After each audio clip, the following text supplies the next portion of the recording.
ప్రజల మనిషి సేవాభావాలు పుణుకుపుచ్చుకొని ప్రజాసేవే ధ్యేయంగా ప్రజల ఆదరాభిమానాలు పొందుతూ ప్రజల మనిషిగా ఎదిగి మా ప్రజల మనిషి కార్యక్రమంలో పాల్గొనడానికి వచ్చిన శ్రీ కురాకుల నాగభూషణం గారికి ముందుగా నా నమస్కారం.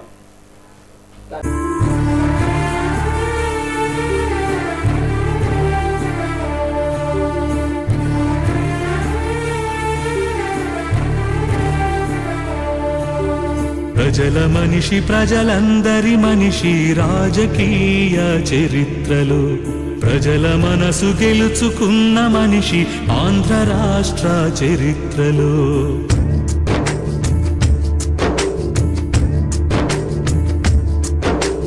ప్రజల మనిషి ప్రజలందరి మనిషి రాజకీయ చరిత్రలో ప్రజల మనసు గెలుచుకున్న మనిషి ఆంధ్ర రాష్ట్ర చరిత్రలో. రాత్రి పగలు ఈ రాష్ట్రంలో రైతు దీపమైన మనిషి ఎండల్లో నడిచి నడిచి వానల్లో తడిసి తడిసి రైతు కన్నీళ్లు తుడిచి తుడిచి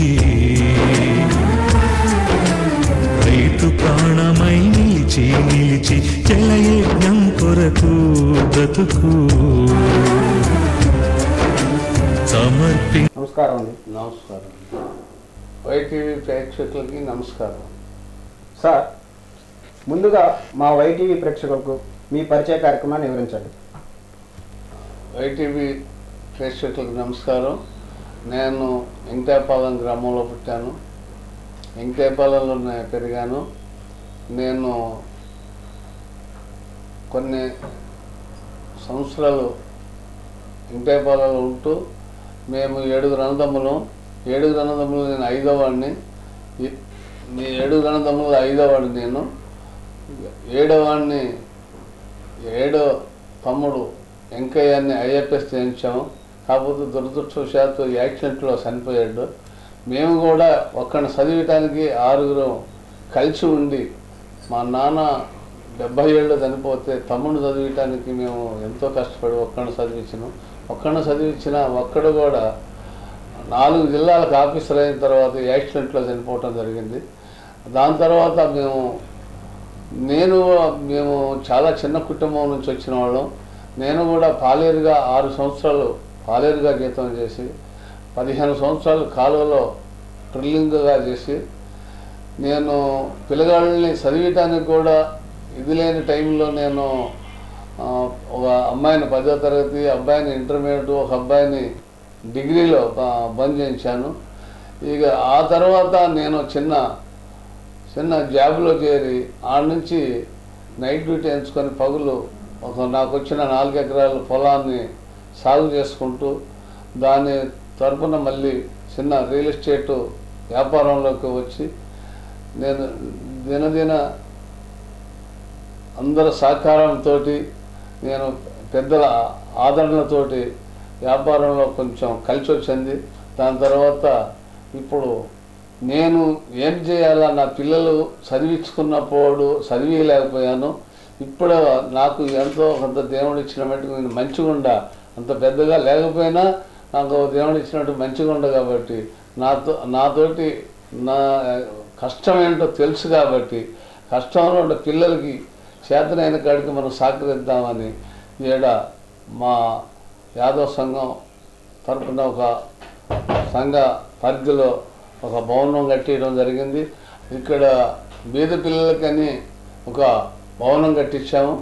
అది భవనం కట్టించిన తర్వాత మా నాన్నగారు పుట్టిన ఊరిలో మా తమ్ముడి పేరు మీద ఒక 3 ఎకరాల స్థలం కొనిచ్చి government Kurakula Venkaiah memorial ZPSC second అది గవర్నమెంట్ స్కూల్గా మేము తమ్ముడి పేరు మీద చేపెట్టడం జరిగింది. ఆ విధంగానే మా ఊళ్ళో కూడా వెంకటాయపాలెంలో గ్రంథాలయం కట్టేయడం జరిగింది. గ్రంథాలయం గవర్నమెంట్ నుంచి కొన్ని మా నుంచి కొన్ని డబ్బులు వేసి ఊళ్ళో చదువుకునే పిల్లలకి గ్రంథాలయం ఉండాలనే ఉద్దేశంతో అక్కడ కూడా మేము దాన్ని కూడా సహకరించడం జరిగింది. బల్లాలు కూడా ఆవులపాట్లో బల్లాలు లేకపోతే బల్లాలు కూడా నా స్నేహితులు తోటి నేను అందరం కలిసి బల్లాలు అవన్నీ సమకూర్చడం జరిగింది అక్కడ ఏది ఆవలపట్ట హై స్కూల్లో కూడా. ఇంతవరకు ఈ చేసుకుంటూ ఇప్పుడు రాబోయే కాలంలో ప్రజలకి ఏదన్నా చేయాలంటే అధికారం కూడా కొద్దిగా అవసరం అయినట్టుగా అనిపిస్తుంది. సార్, మీకు సేవ చేయాలనే ఆలోచన ఎందుకు కలిగింది? దానికి స్ఫూర్తి ఎవరు? దానికి పూర్తి అంటే మా తమ్ముడు చదివటానికి చాలా ఇబ్బందులు పడ్డాం. తమ్ముడు చదివటానికి బాధపడ్డప్పుడు మా బాధ ఏందో మాకు తెలిసింది. మనము కష్టపడి 6 కష్టపడి ఒక్కడ చదివటానికే ఇబ్బంది పడ్డాం. దాన్ని దృష్టిలో పెట్టుకొని ఇంకా లేని వాళ్ళు చాలా మంది ఇట్లాంటి ఇబ్బందులు జరుగుతుంది. మా తమ్ముడు ఒకటే అనేది ఐఎఫ్ఎస్ చదివిన 83లో వాడు చదువుకొని ఉద్యోగం వచ్చిన తర్వాత ఒక ఉద్యోగస్తుడు వచ్చారు. వచ్చి ఉద్యోగం ఇప్పివని మన తమ్ముడు ఉద్యోగం ఇప్పివనే ఆలోచనతో తమ్ముడికి నేను చెబితే అయింది అనే ఉద్దేశంతో వచ్చాడు. మా తమ్ముడు ఒకటే చెప్పిండు, అన్నయ్య మీరు ఇంతమంది కష్టపడి చదివించారు, ఇవాళ ఎన్టీ రామారావు ప్రభుత్వం 83లో ఎవరన్నా లంచం తీసుకున్నట్టుగా ఉంటే నాకు ఉద్యోగం వచ్చేది కాదు. ఎప్పుడైనా కానీ ఆ మాట ఎప్పుడు రావద్దు. ఆ మాట నిజాయితీగా ఉండోడికి ఖచ్చితంగా ఉద్యోగం రావాలంటే పరీక్షలలో నెగ్గిన వాడికి న్యాయం కలిగాలంటే మనం నిజాయితీగా ఉండాలి ఆఫీసర్ అన్నాడు. దాన్ని దృష్టిలో పెట్టుకొని మనం పేదవాడికైనా టాలెంట్ ఉండేటిగా వస్తుంది తప్ప రికమెండేషన్ ఎప్పుడు మనం చేయొద్దని తమ్ముడు చెప్పడం జరిగింది. మా అమ్మ నాన్న కూడా అదే బాటలో నడిచారు. మా అన్నదమ్ములు కూడా, మా అన్నదమ్ములు పూర్తి, మా అమ్మ నాన్న పూర్తి. దాంతో నా ఆలోచన ఏంటంటే నా పిల్లగాని కూడా చదివిలేకపోయినా దీన్ని ఏదో ఒక రకంగా మనం కొద్దిగా అందుబాటులో దేవుడు కలగజేసి కొంచెం వచ్చినాం కాబట్టి ప్రజలతోటి ఎంతో కొంత మనంతా మనం సాకారం చేస్తే కొంతమందికన్నా మనం సాయపడ్డట్టు అయింది. దేశాన్ని మనం చేయలేకపోయినా ఎంతో కొంత సేవ చేయడానికి మనం సేవ చేయాలా, చేయకపోతే మనకి మానవత్వం కూడా ఉండదనే ఉద్దేశంతో ఒక ఏనుకూరు మండలంలో గౌడా సబ్బాయి 10వ తరగతి 5వ ర్యాంక్ వచ్చింది. అతనికి నారాయణ స్కూల్లో చదివేయాలంటే డబ్బులు లేవు, వాళ్ళమ్మ ఓటర్లు పనిచేస్తుంది. ఆ అబ్బాయి నేను భద్రాచలం పోయి వస్తుంటే నాకు దారిలో కలిసి టీచర్ గారు ఇట్ట పరిస్థితి పిల్లగాడిని చదివించే విధానం లేదంటే మీరు ఎక్కడ అడగకండి, నా పరిధిలో నాకు తెలిసిన వాళ్ళు ఉండారు, నేనుండా అన్నీ ఆ పిల్లగాడిని తీసుకొచ్చి నారాయణ స్కూల్లో చదివటం జరిగింది. అట్టనే ఇంకా 7-8 మంది పిల్లగాళ్ళని కూడా మనం పిల్లల్ని అట్లా నా చేతనైన కాడికి మా స్నేహితులు సహకారం తీసుకొని కొద్దిగా టాలెంట్ ఉండే పిల్లగాళ్ళని వాళ్ళకి నేను వాళ్ళ తోడ్పాటు ఉండాలా, ఆర్థికంగా లేని వాళ్ళకనే ఉద్దేశంతో కొంతమందికి నా చేతనైన కాడికి సాయం చేసుకుంటా రావటం జరిగింది. మీరు ప్రజాసేవ చేస్తున్నారు కదా, మీకు మీ ఫ్యామిలీ సపోర్ట్ ఎలా ఉంది? ఫ్యామిలీ సపోర్ట్ ఫుల్ 100% కరెక్ట్గా ఉంది. వాళ్ళు లేకుండా నేనేం చేయలేను. వాళ్ళు లేకుండా నేనేం చేయలేను. వాళ్ళ సపోర్టే నాకు ఇప్పుడు కోడళ్ళు కానీ కొడుకులు కానీ పిల్లలు కానీ అన్నదమ్ములు కానీ వాళ్ళంతా ఫుల్ సపోర్ట్ ఉంటారు. ఆ విధంగానే నా స్నేహితులు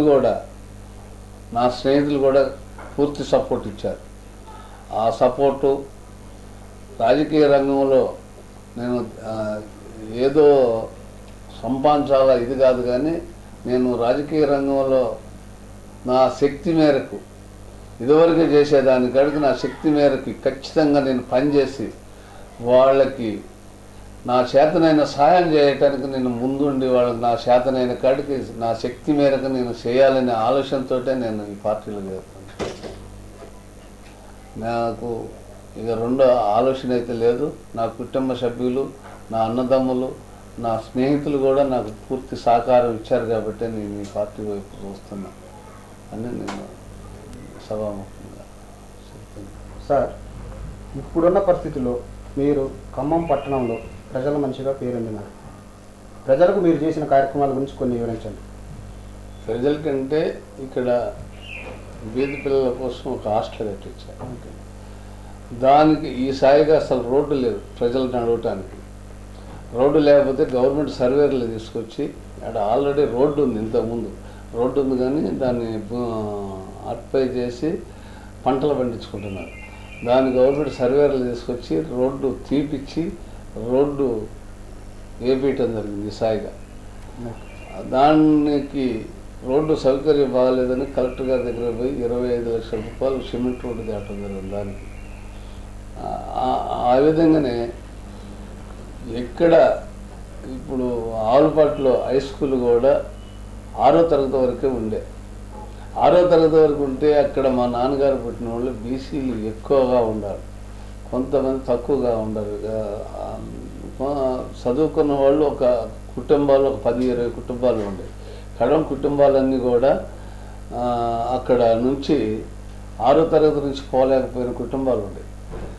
దాన్ని దృష్టిలో పెట్టుకొని మా నాన్నగారు పుట్టిన ఊరు కాబట్టి దాన్ని 10వ తరగతి చేయించి 6వ తరగతి నుంచి 10వ తరగతి చేయించి ఇప్పుడు 10వ తరగతి వచ్చిన తర్వాత ప్రతి సంవత్సరం కూడా ఐఐటి సీట్ వస్తుంది దాంట్లో ఒక పిల్లవాడికి. ఇప్పుడు అదివరకు 100 మంది ఉన్న పిల్లలు ఇప్పుడు 260 మంది పిల్లలు దాంట్లో చదువుకుంటున్నారు. దాంట్లో 100% ఫస్ట్ సంవత్సరం 95 నుంచి తమ్ముడి పేరు మీద వచ్చింది కాబట్టి 94లో తమ్ముడు దానిపడి 95లో తమ్ముడి పేరు వచ్చింది. ఫస్ట్ సంవత్సరంలో కలెక్టర్ గారితో అవార్డు పొందారు. 100% వచ్చింది హై స్కూల్లో. ఏది అప్పుడు 7వ తరగతి కామన్ పరీక్ష ఉండే, 10వ తరగతి పరీక్ష ఉండే. 7వ తరగతి 10వ తరగతి కామన్ పరీక్ష 100% వచ్చింది. కలెక్టర్ గారితో కూడా అభివృద్ధి కలెక్టర్ గారితో ప్రైజులు తీసుకోబడి ఆ విధంగానే 90% ఇప్పటికీ ఆ హై స్కూల్లో వస్తుంది. ఎందుకు వస్తుందంటే అక్కడున్న గ్రామ పెద్దలు మేము అక్కడున్న హై స్కూల్ స్టాఫ్ అంతా కూడా శ్రద్ధ పెట్టడం వల్ల ఆ రిజల్ట్ రాగలుగుతుంది. దానికి నేను తృప్తి చెందుతున్నా. అట్టనే నేను కింద అడుగు స్థాయిలో ఉండ కాబట్టి పైకి వచ్చిన తర్వాత నేను నాతోటి ఉండ కింది స్థాయి వాళ్ళందరినీ ఏదో ఒక వ్యాపారంలో తీసుకొచ్చిన. వాళ్ళు ఆ విధంగా ఉండటానికి లేదు. వాళ్ళని కూడా ఏదో ఒక రకంగా పైకి తేవాలి. మనం ఒక 10,000 రూపాయలు ఇస్తే అప్పు అయితే కానీ వ్యాపారం కానీ ఏదన్నా వాళ్ళకి మార్గం చూపిస్తే బాగుంటుంది ఉద్దేశంతో 200-300 మందికి నేను వాళ్ళకి వ్యాపారంలోకి తీసుకురావడం జరిగింది. వాళ్ళు కూడా ఈరోజు మంచి స్థాయిలోకి వచ్చారు. ఆ విధంగా ప్రతి వాడిని చిన్నవాడిని అయినా ఈ పని చేసుకున్నానా, ఈ పని చేసుకుంటే నువ్వు పైకి వస్తావు అని నా చేతనైనా సహాయం చేయటం, వాళ్ళకు ఒక మార్గం చూపించటం, ఆ విధంగా వాళ్ళని పైకి తీసుకురావటం జరిగింది. ఆ విధంగా ఉంది కాబట్టి ఇప్పుడు భద్రాచలంలో కూడా కృష్ణుడు ఒకటి కట్టించినాం. ఆడ 4 రూములు యాత్రికులు పోయినప్పుడు కూడా అందరూ ఉండటానికి వీలు పడాలని ఆడ కూడా పుణ్యక్షేత్రం కాబట్టి ఆడ కూడా 4 రూములు మా హయాంలో అందరూ సహకారంతో కట్టేయటం జరిగింది. దానికి కూడా నేను గుడికి చైర్మన్ నేనే. అక్కడ కూడా ఇక్కడ బిల్డింగ్ కూడా అడ్జస్టెంట్ నేనే కాబట్టి చేత నేను ఇక్కడికి అందరూ సహకారం తీసుకొని నేను చేసుకుంటా అవుతున్నా. ఇది నేను చేసే పని. మనం బాగుపడదు కాదు, ప్రజలు కూడా బాగుంటేనే మనం అందరం కూడా బాగుంటామనే ఉద్దేశంతో నేను చేసుకుంటూ వస్తుంది. ప్రజలకు ఇంకా మీరు చేసే సేవా కార్యక్రమాలు ఇంకేమైనా ఉన్నాయా? ప్రజలు అవకాశం ఇస్తే ఖచ్చితంగా ఈసారి ప్రజలు అవకాశం ఇస్తే ఏదో ఒక పార్టీలో మనము పదవి ఉంటేనే కానీ సేవ చేయగలుగుతాం, కానీ లేకపోతే పదవి చేయలేమనేది కూడా ఒకటి వస్తుంది. ఎన్నిసార్లు మేము కొంతమంది దగ్గర పోతే వాళ్ళ మాట వింటున్నారు తప్ప పదవులు ఉన్నోళ్ళ మాట వింటున్నారు, పదవులు లేని వాళ్ళ మాట పక్కన పెడుతున్నారు. దాన్ని దృష్టిలో పెట్టుకొని పని చేయాలంటే, కొద్దిగా సేవ చేయాలంటే ఏదో ఒక అధికారం మట్టికి చేతిలో ఉండాల్సిందే. అది అవకాశం వస్తుందని నేను ఆశిస్తున్నాను.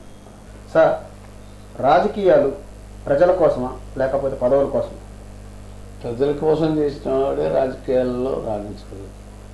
పదవుల కోసం చేసేవాళ్ళు ఎన్నాళ్ళుండా రాణించలేరు. కాకపోతే ఒకసారి 2 సార్లు పనికొస్తారు కానీ తర్వాత పనికిరారు. ప్రజలు ఉండాలి. ప్రజల్లో ఎప్పుడైతే పని చేసుకుంటూ పోతాడో, ప్రజల్లో ప్రజలు హర్షిస్తారు, అప్పుడే నాయకుడు అవుతుంది. సార్, మన రాష్ట్రంలో ఎన్నో ప్రధానమైన పార్టీలు ఉండగా మీరు వైఎస్ఆర్సీపీలో చేరడానికి గల ప్రధాన కారణం ఏమిటి? ప్రధాన కారణం అంటే వైఎస్ రాజశేఖర రెడ్డి పెట్టిన పథకాలు ఇవాళ అందరి పిల్లలు చదువుకోవడానికి ఆస్కారం వచ్చింది.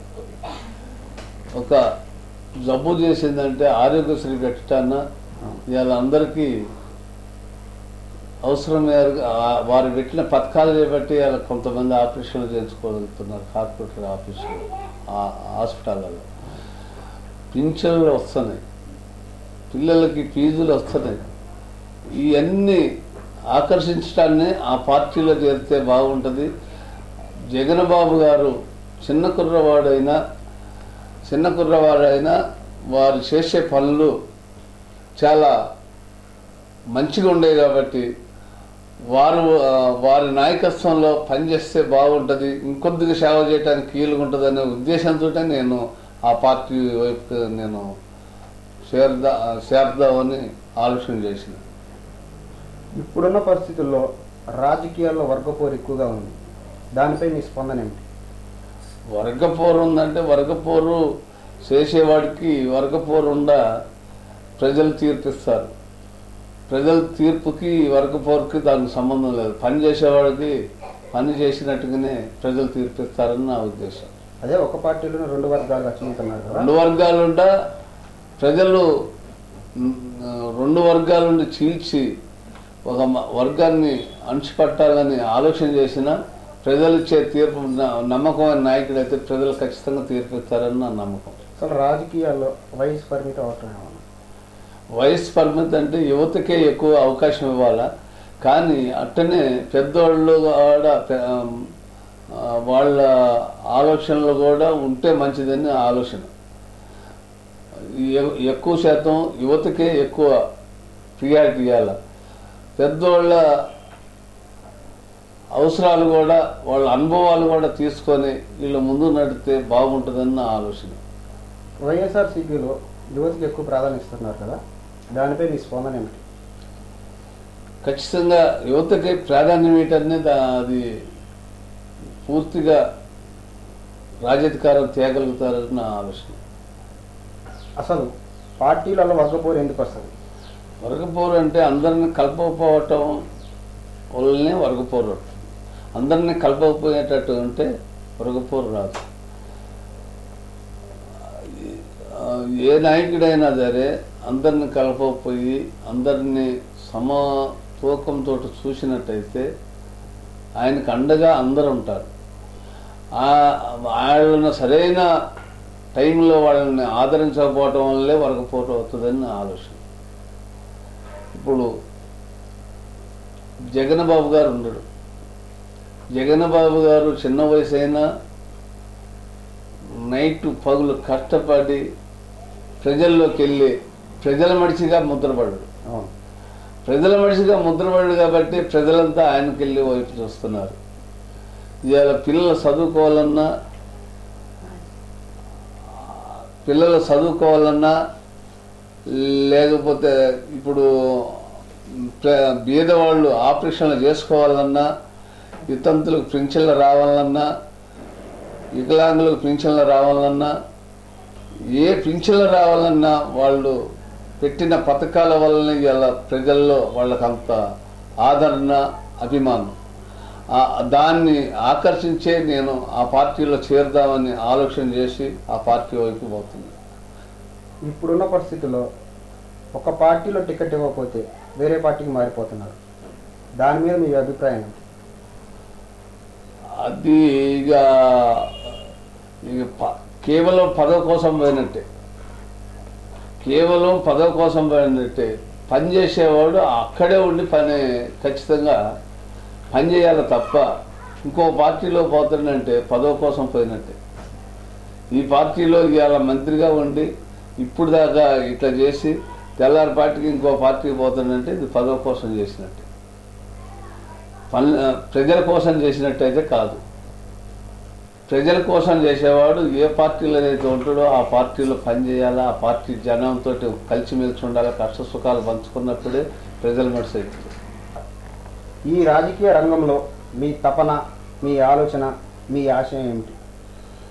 నా ఆలోచన, నా ఆశయం ఏంటంటే ఎస్సీ, ఎస్టీ, బీసీ, మైనార్టీలు సామాజిక వర్గం కూడా వెనుకబడ్డ వాళ్ళ నేను పడ్డ బాధలు, నాకు ఆ కష్టాలేదో తెలుసు కాబట్టి ఈ పొలిటికల్గా నేను చేరాలని అనుకున్నది ఏంటంటే, రాజకీయంగా పోవాలనుకున్నది ఏంటంటే, పార్టీలో వైఎస్ఆర్ పార్టీలో నేను చేరటానికి కారణం ఏంటంటే, పార్టీలో ఉండి ఒక సైనికుల లెక్క పనిచేసి ఆ పార్టీలో నేను పని చేసుకుంటా పేదవాళ్ళకి, ఎస్సీ, ఎస్టీ, మైనార్టీలు అందరికి కూడా, దాంట్లో సామాజిక వర్గానికి కూడా మేము బీసీలు కానీ అందరికీ సామాజిక వర్గానికి కూడా వాళ్ళందరికీ కూడా స్టేషన్కి పోయే వాళ్ళు కూడా కొంతమంది లేరు ఈ పరిస్థితులలో.